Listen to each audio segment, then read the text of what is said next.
Hello everyone, my name is Harold Campos and welcome to the channel. Today I will be speaking about COBOL REDEFINES using the HIDX designer for Logic Apps. I'm also fortunate to include a demonstration on how to use it. I will do some very simple steps on how to do it, and we'll also include a more complex scenario driven by a customer that will be conducted by Robert Bersworth, our lead engineer for the host integration server product and lead engineer of the CICS, IMS, and AppInt features and others in Logic Apps. Now let's start with the HIDX designer for Logic Apps. I recall making a video of the HIDX designer for Logic Apps. This is a tool that was extracted from host integration server and made standalone to be able to assist our customers in designing the metadata for mainframe and mid-range artifacts. So it's useful when you want to describe what a program in a mainframe or in a mid-range has, or what a data structure looks like. It's available in the download center, so you can go ahead and download it, look for HIDX designer for Logic Apps, and it will be available for you to download. Now let's start with what the COBOL REDEFINES are. The COBOL REDEFINES is a clause. The REDEFINES is a clause that is included in COBOL that is used to allow multiple data items to share the same storage area.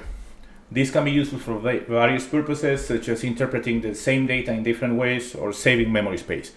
We all know that memory is not an issue these days, right? So it's more one of these scenarios that are pervasive in mainframe environments, where you will have a program that has this area that will be conditional to the rendering of it, and the structure of it will be conditional to a specific clause or condition, so to speak, right? So then we will learn more as we make progress on this, but I have a high-level example here. You see this copybook, this member, where you have this checking and savings account definition.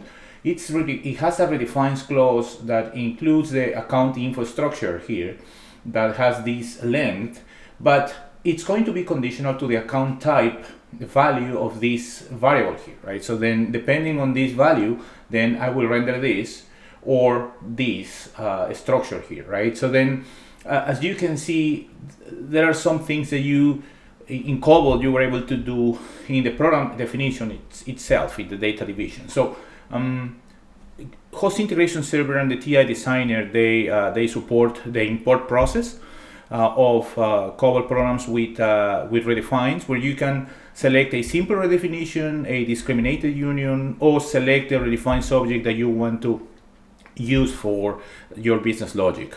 There are two types of redefines in the HIDX designer for Logic Apps. There is the simple one that where you know in advance which of the structures should be used. Hence, you can choose the simple redefinition structure to use, which is the simple definition one. And there is the discriminated union, where you do not know in advance which structure should be used. And this is conditional, as I said, on a specific value that exists in the program. In this case, you need a value, which is before the redefines to choose.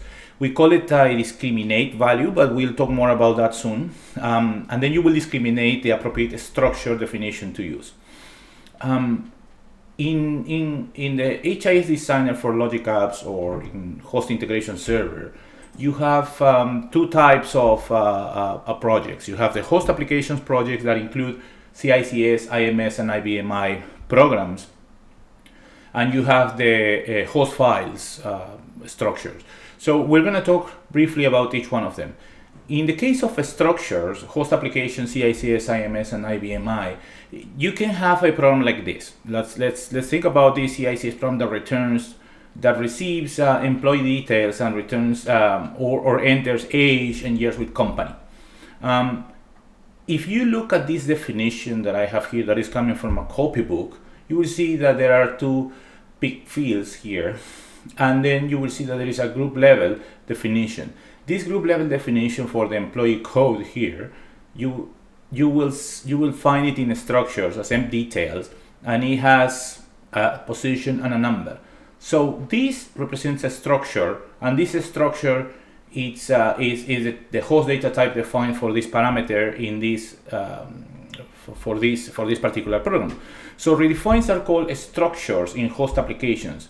In host files, we use schemas and unions terminology, and we'll talk more about that very soon. They are internally the same. It's just that there is this attempt to make a difference between applications and programs and data. The COBOL import process that I will show you in a bit in the HIDX designer recognizes the redefines clause in a data description entry and correctly associates the redefining entries with the redefined value.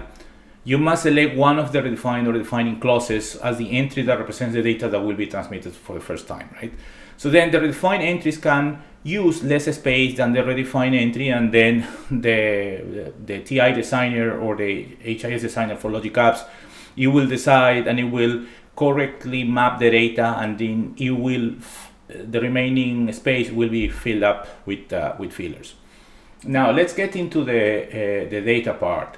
For schemas and discriminant value tables in host files, you see something similar in a way where you will have the main object here for host applications. It was a program, an interface on a program, but for a data definition, a host file definition, you will see a table.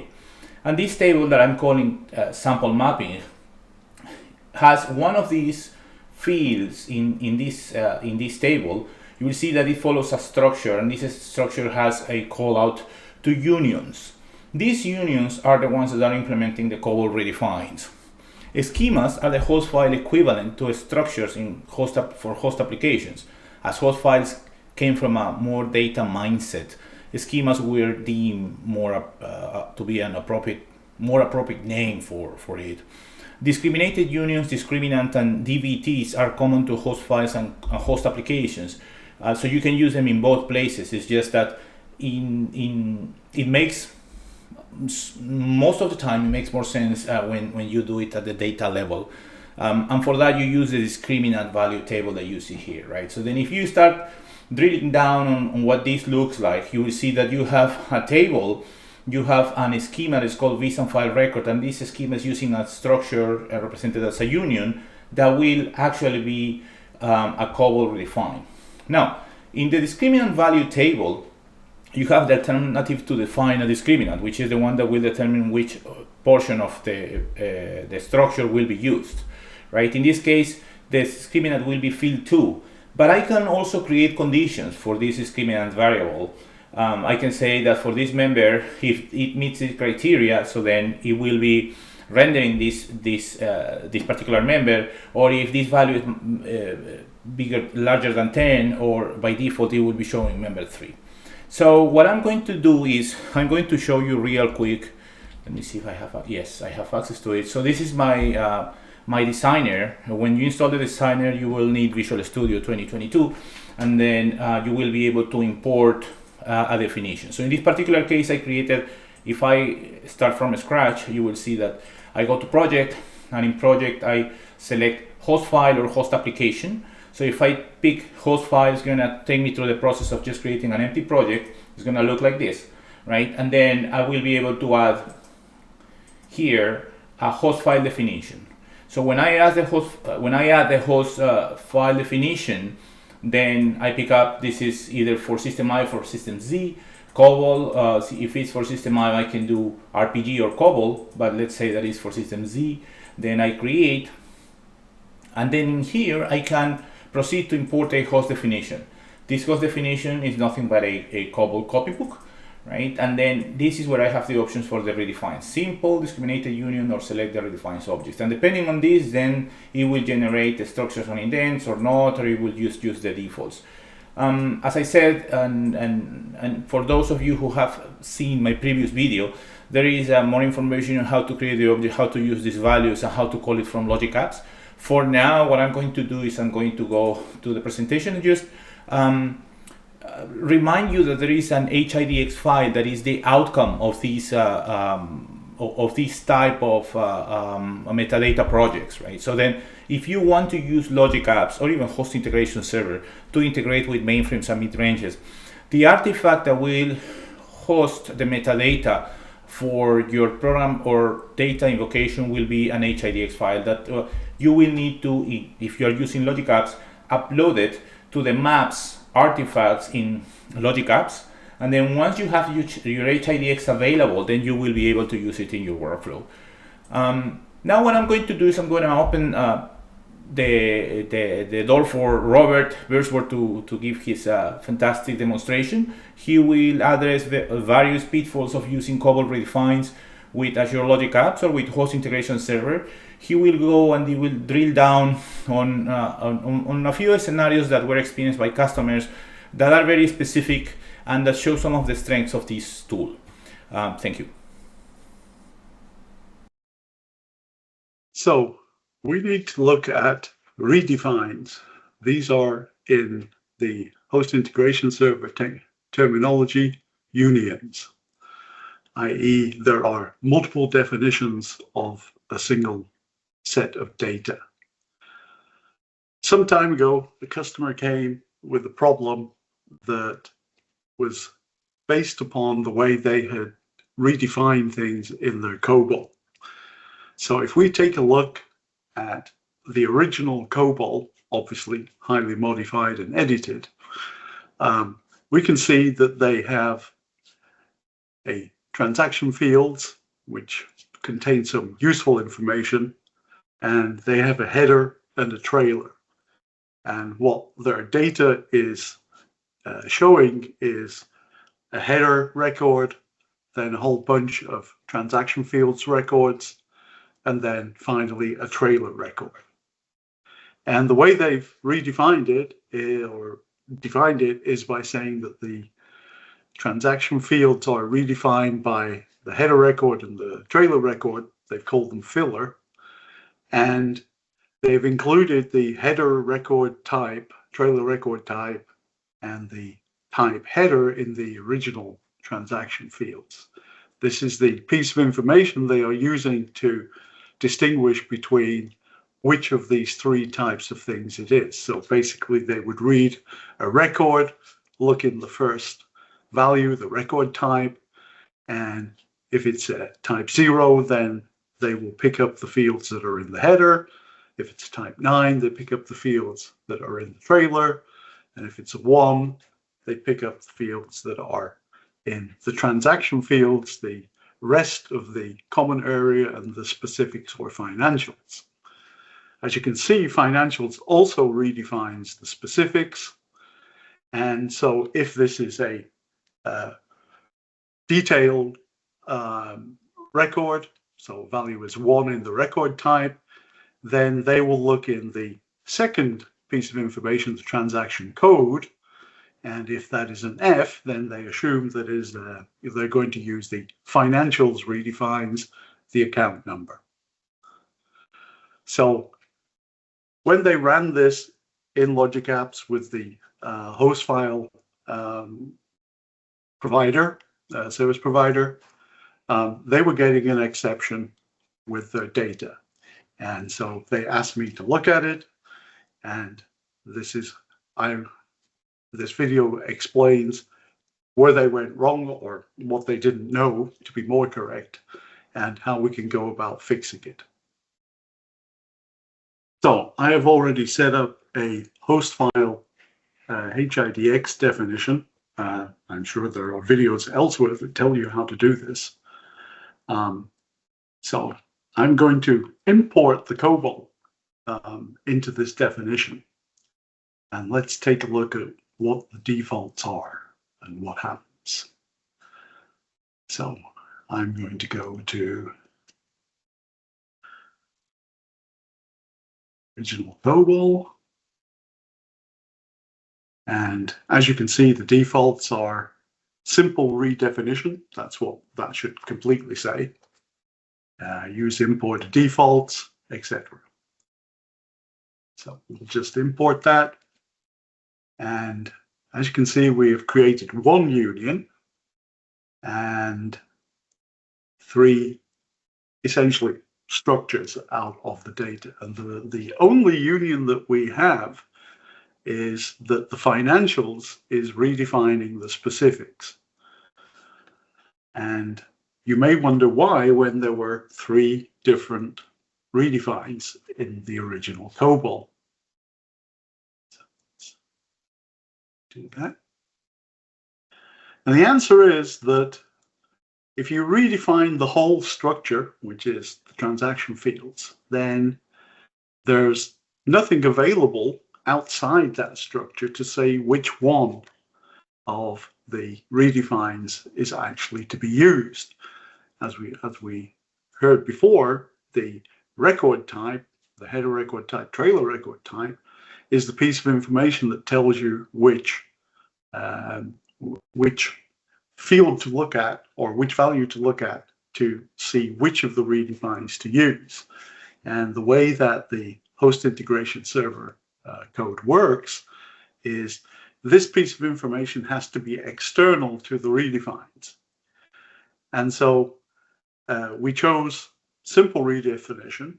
And what that means is that we have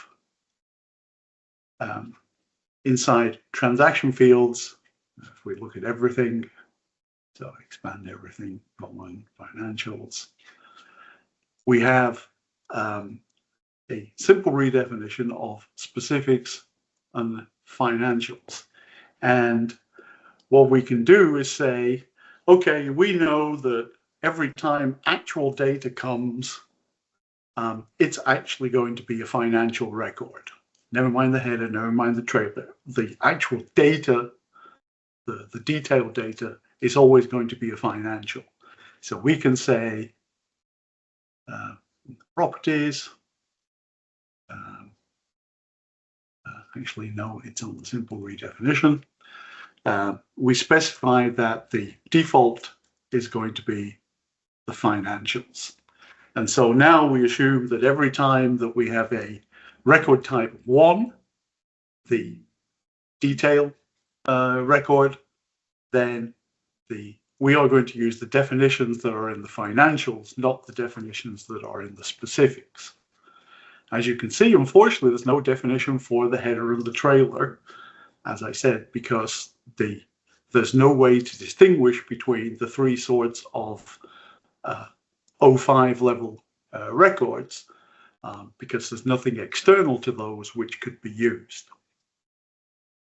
So if we take this definition and write a little program to run against it, and I'll show some data in a few seconds, we will see that we're going to get exactly the error that the customer was getting. So I've written a little program that emulates the way our flat file service provider in Azure works. And so I have a header, some actual data, and a trailer record. So you can see that the header starts with F0, which is, an epsilon for the character 0, or for the number, for the character 0. And we have 2 lots of F1, which is for character 1, and then an F9, character 9. And the way that the definition has been set up, there is no way to actually handle character 0 or character 9. There's only a way of handling character 1, because we couldn't redefine the header and the trailer. So if we run this,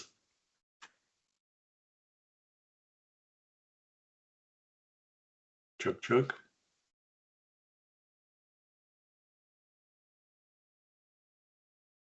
you'll see that we get an error message that's telling us at the end an invalid zone decimal value was encountered. And if we look a little back, we see that record starting at offset 0. So first record, the one that contains the F0, and the buffer offset 2, so that is the 40 that is contained in the record. These are all 0 offsets.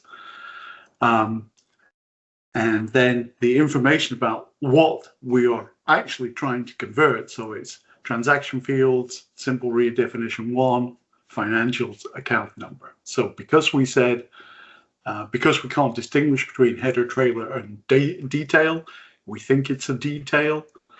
And because we've said in the simple redefinition that we're always going to take financials, it's trying to convert the account number. And a zone decimal would have to be like F1, F2, F3, etc. But in the first record, we have 4 zeros, blanks, for all of the data, except the first one, which is it's going to be a H, the C8, H for header. And this was exactly what the customer was getting. So how do we get around this problem of not being able to process the header and trailer? So what I have done is on the left, the new COBOL, I've renamed the whole thing all fields and moved the common and record type out of the transaction fields so that they are common to all of the types, so to speak. And then the header record and the trailer record still redefine transaction fields. It's just a smaller transaction fields than previously, and removed the header record type and trailer record type from their definitions. So now we have each record consists of, the record type followed by one of 3 things, either transaction fields, header record, or trailer record. I left the specifics and the financials the same way because they were okay anyway. So let's take that corrected COBOL, which I will move over, into a new library.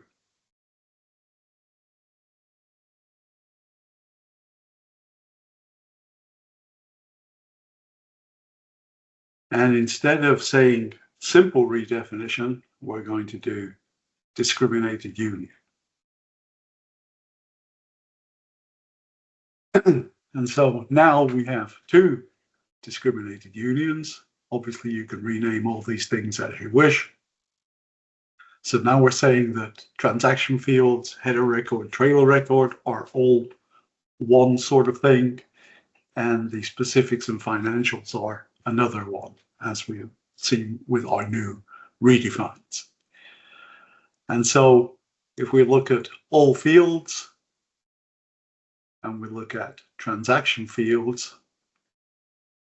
you can see they're using the discriminated union in both cases. And so if we were to just try and save now,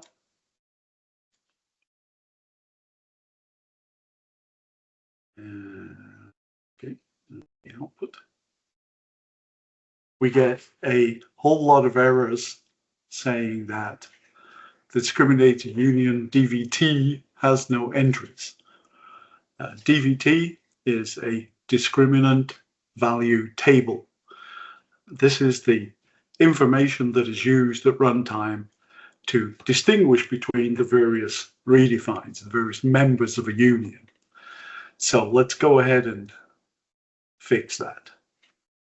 So if we go to this discriminated union, we can see here over in the properties, there is a discriminant and the DVT.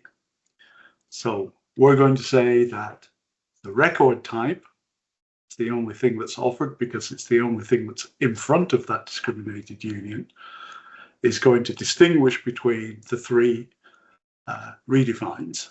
And so now we go into the discriminant value table and start adding things. So we go, it's a header record if the record type is 0. It's a detail if the record type is 1. And it's a trailer if the record type is 9. Okay. So save that. And we also have here in this discriminated union the same thing. So we're going to use the transaction code, and we're going to build this DBT. So it's financials if there is an F in the transaction code. And if there isn't an F, we're going to say it's specifics, and we're going to type in the word default. Yes, you actually have to type in the whole word. So now we have defined these things, and if we save again, and unfortunately the output keeps going away, you'll notice that it's still complaining that there are missing DVT entries. And the reason for this is that all fields definitions and the transaction fields definitions do not necessarily have to agree, because they can be reused. So if we go into this transaction fields and go to this discriminated union, wrong one, sorry, this transaction fields, this discriminated union, you'll see there's no discriminant, no DVT entry. And this is so that you could use the transaction fields with its discriminated union in another schema, right, in another definition. And it could be that there are different rules if you use it in another definition. So we'll go ahead and change this. So we're going to use the transaction code again, edit this so that financials is an F and specifics is the default. Oops. Okay. And now if we save it, all of the errors have gone away. So now we have all the information we need in the HIDX to, when we read in, a set of bytes, we know to look at the record type to discover whether it's a transaction field, a header record, or a trailer record. If it's a transaction field, we then look at the transaction code and then decide which of, financials or specifics is the right one to use. So let's run that. So in the program that I ran before, when we got the exception, I mentioned that both of the middle two, the actual data, had ones in the beginning. And the first one of those has C6, which is F, and the second one has E2, which is S for specifics. It doesn't matter because we've defined the specifics to be the default when it's not F for financials. So if we run this now,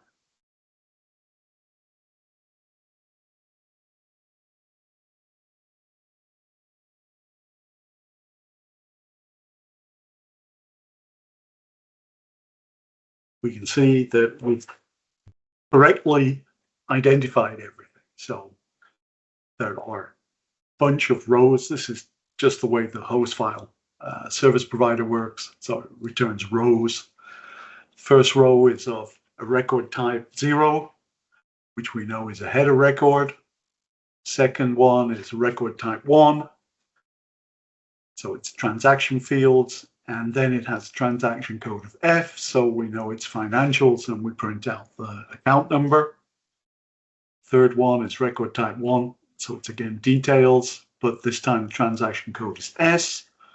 So we're printing out the specifics.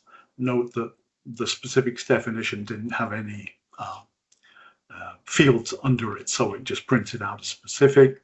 And then finally we have the record type 9, discriminated union again. And we know that it's a trailer record and just happens to have a T in it. So the fact that we selected discriminated unions in the import doesn't mean that we are restricted to discriminate unions. So in fact, if we go back to the corrected HIDX and change definition of discriminate union 1 to be a simple redefinition, so choose that out of the union type, and we say that all of the records will be financial records, and we change that both here and here, and then go to the program, and because we have to have valid digits, we will change this second record here, or the third record, to be slightly different, be a 9 at the front, but now everything has valid digits, and we run this.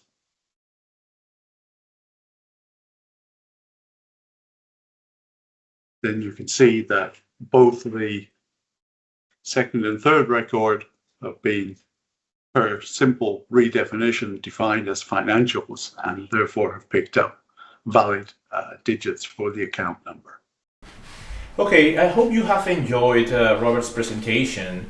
I wanted to leave this with a few key takeaways. The first one being before importing a COBOL copybook into the HIX Designer for Logic Apps, please review the guidance available in our public website. I will be leaving the links in the description.